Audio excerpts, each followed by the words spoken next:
Cookery சேனலை பார்த்து யார் வேணாலும் சமையல் பண்ணலாம். ஆனா சுவையான சமையல் பண்றது எப்படி? நான் இதயம் நல்லெண்ணெயில சமையல் பண்றேன். ஆஹா ஓஹோன்னு பாராட்டுறாங்க. நீங்களும் இதயம் நல்லெண்ணெயில சமையல் பண்ணுங்க, பாராட்ட வாங்குங்க. தினம் தோறும் வாங்குவே இதயம்.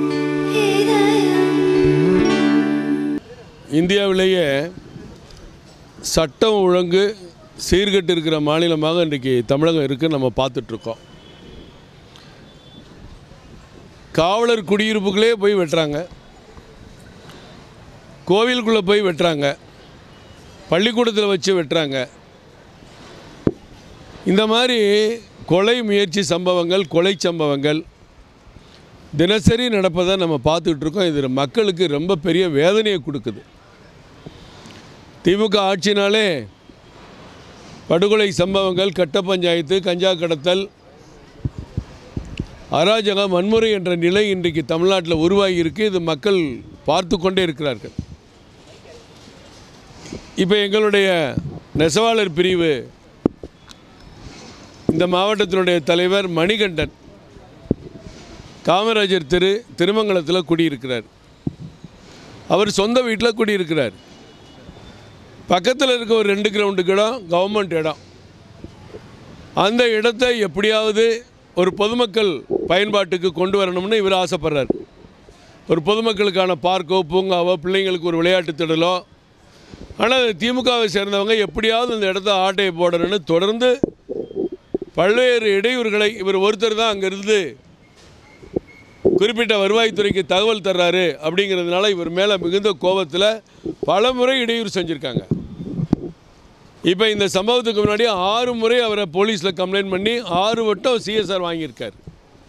அப்போ இப்படி ஒரு பிரச்சனை இருந்தாலும் போலீஸ் இதில் போதுமான நடவடிக்கை எடுக்காத காரணத்தினால் இன்றைக்கு அந்த சகோதரி சொல்லும்போது நமக்கே கண்கள் கலங்குகிறது. கொஞ்சம் தாமதமாக இருந்தால் கூட அவங்க கேட்டுக்குள்ளே இவரை பிடிச்சி இழுத்துருக்காங்க வீட்டுக்குள்ளே.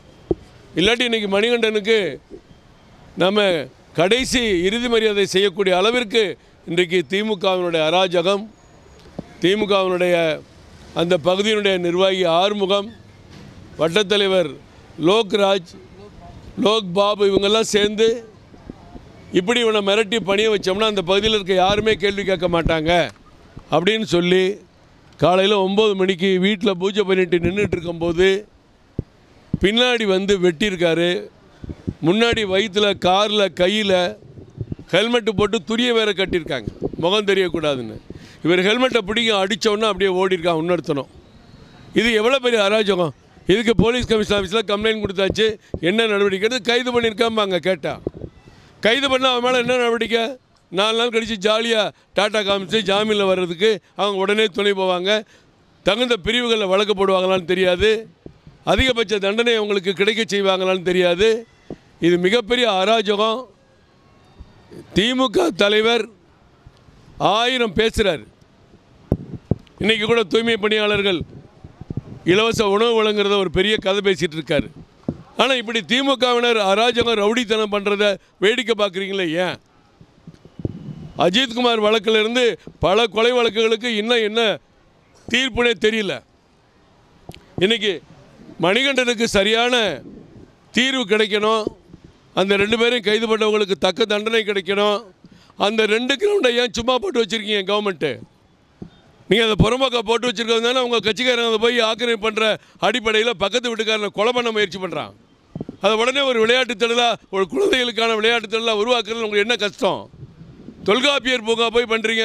2 கிரவுண்டு புறம்போக்கடை இருக்குது, அதை ஒரு சமூக கூடம் கட்டலாம், அல்லது ஒரு குழந்தைகளுக்கான பள்ளிக்கூடம் கட்டலாம், அல்லது ஒரு பார்க் கட்டலாம். அதை விட்டு வச்சு திருப்பி அந்த திமுகவினர் கைப்பற்ற வரைக்கும் நீங்கள் வேடிக்கை பார்ப்பீங்க. யாராவது அதிகாரமாக தட்டி கேட்டால் அவங்கள கொலை பண்ண முயற்சி பண்ணுவீங்களா? இது மிகப்பெரிய அநியாயம், அராஜகம். இதுக்கு தகுதியான நடவடிக்கை அரசாங்கம் எடுக்கணும். அந்த இடத்துல பொதுமக்களுக்கு பயன்பாட்டுக்கான ஒரு இடமா, அந்த சுற்றுச்சூழலுக்கு உந்த இடமா அந்த இடத்த மாற்றணும். இல்லாட்டி இங்கே மாவட்ட தலைவியில் தான் வந்திருக்காங்க, முன்னாள் மாவட்ட தலைவர் காளிதாஸ் வந்திருக்காங்க. இந்த சும்மா விடமாட்டோம். இதுக்கு ஒரு மிகப்பெரிய போராட்டத்தை இங்கே நிச்சயமாக நாங்கள் திருமங்கலத்தில் நடத்துவோம்.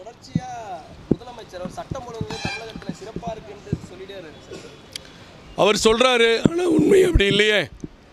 உண்மை நீங்கள் பார்க்குற தினசரி தினத்தந்தி பேப்பரையோ தினமலர் பேப்பரையோ புரட்டி பார்த்தீங்கன்னா பக்கத்துக்கு ஒரு கொலை. 8228 கொலைகள் நடந்திருக்கு. பேப்பரில் பெரிய பட்டியல் போட்டாங்க. இது வந்து குடும்ப ரீதியாக கொலை, இது ஒருத்தருக்கு ஒருத்தர் போட்டியில் கொலை, இது ஆணவ கொலை, இது காதல் கொலைன்னு போடுறீங்க. கொலை செய்கிறது ஒரு பொழுதுபோக்காக போச்சு. கொலை செய்கிறவன் பயப்படுறதே கிடையாது. எதை எடுத்தாலும் காலுக்கு கீழே சுட்டு பிடிச்சாங்கிறது மட்டும்தான் வந்துட்டுருக்கு. அவன் நேரில் சுட்டா கூட பரவாயில்ல, உண்மையில் இவன் தான் கொலை செஞ்சான்னு ஒத்துக்கிட்ட பிறகு என்ன தாமதமாகுது? ஏன் வழக்கு தாமதமாகுது? இன்னும் ஆம்ஸ்டாங் கொலையிலே சரியான தீர்ப்பு இல்லை, விசாரணை நடந்துக்கிட்டே இருக்குது. சிபிஐக்கு போனால் தமிழ்நாடு அரசு ஆம்ஸ்டாங் கொலையை உண்மையை கண்டுபிடிக்கணும்னு சிபிஐ விசாரணைக்கு முன் வந்தால் சிபிஐ விசாரணை வேண்டான்னு முதல்வர் அங்கே போய் கேஸ் போடுறாரு. இதெல்லாம் என்ன அராஜகம்?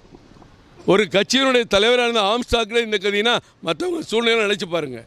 நீங்கள் யாருமே நீங்களே ஒரு எதிர்த்து ஒரு செய்தி போட்டிங்கன்னா உங்களை கொலை பண்ண முயற்சி பண்ணுவாங்களா? இந்த சமூகம் எவ்வளவு சீர்கட்டிருக்கு தமிழகங்கிறதுக்கு இன்றைக்கி எங்களுடைய மணிகண்டன் சம்பவமும் ஒரு உதாரணங்கள்னு தெரிவிச்சுக்கிறேன்.